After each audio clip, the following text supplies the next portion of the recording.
Oi, pessoal, tudo bem? Vou iniciar agora uma videoaula para a gente tratar de alguns conceitos específicos, mas na prática, né? Fazendo código para a gente entender, né, como que é esse relacionamento aí da programação orientada a objetos com a parte de diagramas de classe UML e a geração de código em Java. Vamos conversar primeiramente, né, da associação simples, né? Então, a gente tem um exemplo aqui, a classe empresa se relaciona com a classe empregado. E aí a gente tem uma relação bidirecional. Por quê? Porque a empresa, ela acaba tendo aí um relacionamento com o empregado e o empregado também com a empresa. Então, considerando o conceito de navegabilidade, né, a gente tem um duplo relacionamento, empresa com empregado e empregado com empresa. O relacionamento de empresa com empregado, ele acaba sendo um para muitos, né? E no caso, empregado acaba tendo um para muitos para uma empresa, tá ok? Aí a gente tem um outro tipo de associação que se chama agregação, né? Como que a gente trata isso, né? Então, a agregação ela tem um conceito mais forte do que a associação, tá? A gente chama esse conceito de um conceito relacionamento todo-parte. Por quê? Porque o carro, nesse nosso exemplo, né, ele vai ter de zero a muitas rodas, né? Então a gente pode ter, por exemplo, um carro com quatro rodas, um carro sem nenhuma roda, um carro com oito rodas, né? Então esse modelinho aí que está colocado como exemplo, né, que é um recorte na verdade, né, que só tem duas classes, a gente acaba verificando que essa relação todo-parte, ela coloca que o carro ele não precisa ter nenhuma roda. Então, como o carro não precisa ter nenhuma roda, e por conta de eu ter verificado hipoteticamente com o cliente, né? Então, eu considero esse relacionamento como uma agregação, tá? E não como uma associação, tá? Porque ele é mais forte que a associação, mas por outro lado, o carro pode viver sozinho, sem a roda, né? Eu posso vender, por exemplo, se for num sistema de comércio, eu posso vender um carro sem nenhuma roda, por exemplo, tá? Vamos observar que o símbolo de agregação é um losango vazio, né? Que tá ali do lado da classe carro, né? E aí a gente observa também que como não tem a seta, a gente tem uma relação bidirecional. Então, o carro ele aponta para a roda e a roda também aponta para o carro, tá? Então, vamos manter isso em mente para os próximos exemplos. Agora, a composição, ela é uma associação e também é uma agregação, só que é uma agregação mais forte, né? Então, o conceito dela acaba sendo diferente, por isso que a representação dela também é diferente. A representação é um losango preenchido, né? E a gente chama essa de uma relação todo-parte. O que quer dizer todo-parte? Veja bem, no nosso exemplo, livro e capítulo têm uma relação de composição. O que acontece aqui? A gente não tem um livro sem o capítulo. Então, no meu sistema, na minha modelagem, vamos supor que eu tenho vários capítulos, né? O livro ele tem que ter no mínimo um capítulo, né? Então, vejamos aí do lado direito aí do relacionamento, né? Que a gente tem aí a conexão com a classe capítulo, que é um relacionamento que tem no mínimo um e no máximo vários capítulos, né?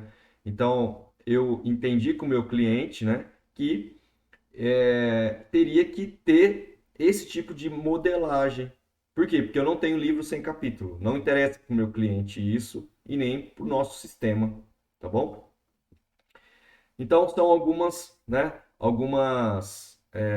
comentários para a gente entrar agora nos componentes de uma associação e entender qual que é o código que se gera, né?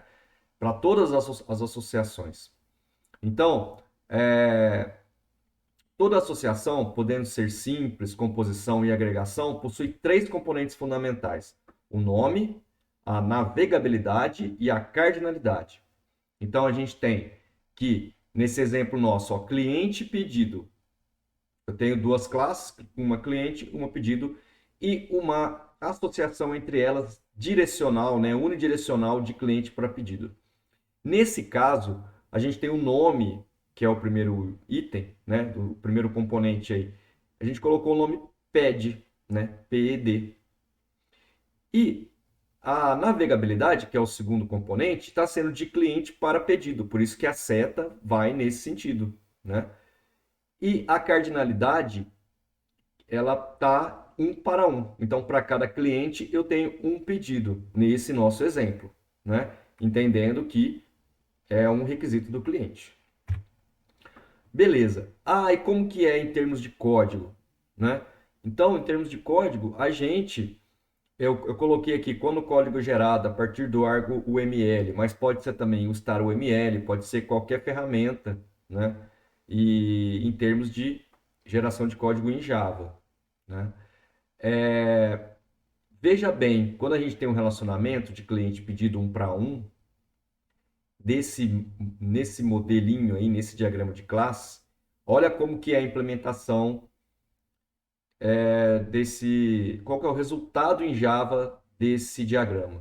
Então a gente tem public class cliente, a classe cliente, né? Só um recortezinho da classe cliente, e que a gente tem o atributo do tipo classe pedido, né? Então a classe cliente ela acaba tendo como atributo uma instância da classe pedido, um objeto da classe pedido. Então esse relacionamento ele gera isso na classe cliente, um atributo. Ah, e na classe pedido? Na classe pedido não gera, porque a associação ela está de cliente para pedido, tá? Se tivesse bidirecional, pedido para cliente, também, aí a gente não teria seta, né? Para nenhum lado, a gente teria também um atributo de cliente na classe pedido, tá bom? Então, falando da navegabilidade da associação, que foi isso que eu estava dizendo no slide anterior, a gente verifica que a navegabilidade define onde será criado o atributo gerado pela relação. Então, do exemplo 1, do lado esquerdo, vejamos aí cliente pedido, com um relacionamento de cliente para pedido. A navegabilidade está de cliente para pedido. Então, o atributo pedido foi gerado na classe cliente. Ah, e se fosse para outra direção? Aí a gente teria na classe pedido um atributo cliente. E aí até o nome da associação eu mudei, eu coloquei CLI em referência a cliente. E a cardinalidade, né? A cardinalidade da associação. No exemplo 1, como a gente tem uma cardinalidade 1 para 1, a gente acaba tendo uma simples instância, né? A instância é o objeto ped da classe pedido na classe cliente. Agora, no exemplo 2, a cardinalidade foi colocada de um para muitos. Aí, nesse caso, olha o que acontece. É gerado um tipo objeto. Nesse caso, eu coloquei vector, tá? Mas poderia ser qualquer outro objeto que represente uma lista ou um conjunto de objetos, tá? Então, o que aconteceu aqui? Eu tenho uma lista de pedidos, né, como atributo da classe cliente, por conta do relacionamento um para muitos, tá? Então, a associação, ela vai acabar espelhando, né, a cardinalidade numa implementação que gere uma lista. Poderia ser um, um array list, poderia ser um hash set, que são objetos aí que a gente trabalha normalmente em Java, né?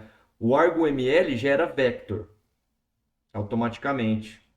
E o StarUML, na versão 4, gera uma classe set, tá? E aí, enfim, a gente pode fazer as implementações de lista a partir de diversas opções, mas a gente já tem de antemão. Nas ferramentas mais avançadas de UML, a gente pode escolher qual que é essa classe, que a gente chama de container. Qual que é o container que vai armazenar um conjunto de pedidos, tá? Então, nos diagramas dos aplicativos lá da Rational, que passou para a IBM e tudo mais, a gente, eu me lembro de poder fazer isso, tá? Colocar qual que é o nosso container que a gente deseja configurar. Então, entendendo que agregação e composição também são associações, a mesma coisa que eu falei anteriormente vale também para agregação e composição. Existe a cardinalidade e existe também a navegabilidade. Então, vamos olhar a navegabilidade desse exemplo aqui agora, só que agora eu coloquei agregação, tá? Vocês estão vendo aí o losango vazio, então, mas serve para composição também, só para não precisar repetir, mas enfim, serve para os dois. Então, verifiquem que no exemplo 1, carro tem uma roda, né? Então, nessa modelagem aí, o cliente falou para mim que o carro só tem uma roda, né? Então, dessa maneira, olhando o código logo abaixo, o carro ele tem um atributo roda, né? Porque a navegabilidade está de carro para roda. No exemplo 2, fizemos o inverso, apesar de não fazer muito sentido, mas é só para a gente entender a mecânica da geração de código em termos da representação UML do diagrama de classe. Então, a roda, nesse exemplo, como a navegabilidade está de roda para carro, possui um atributo, né, carro, né? E o código, né, acaba sendo o que está logo abaixo, né? É uma classe roda com um atributo carro, né, da classe carro. E a gente pode falar também da cardinalidade, olhando o exemplo do carro e roda. No exemplo 1, a gente tem um carro que vai, a navegabilidade vai de carro para roda, então existe, né, uma roda, um objeto roda, né, do tipo roda, para carro, como atributo da classe carro. E no exemplo 2, aí eu coloquei como o StarOML gera a associação, que é com a classe set. Então, como o carro tem navegabilidade para roda, e a cardinalidade é 1 para muitos, então eu vou ter uma classe, vou ter um atributo, né, que na verdade é set de roda, né? É uma classe set, que é um container de objetos do tipo roda, e chama rodas esse atributo. Tá? Então, recapitulando, o que vale para associação também vale para agregação e composição. A agregação e composição ficam. Por que é a mesma coisa de implementação? Né? Porque é o conceito, né? Então, o conceito a gente sabe qual é, mas em termos de implementação, acaba sendo a mesma coisa. Tá bom, pessoal? É isso aí. Valeu, muito obrigado aí por todo mundo assistir o vídeo aí. Um abraço, até a próxima.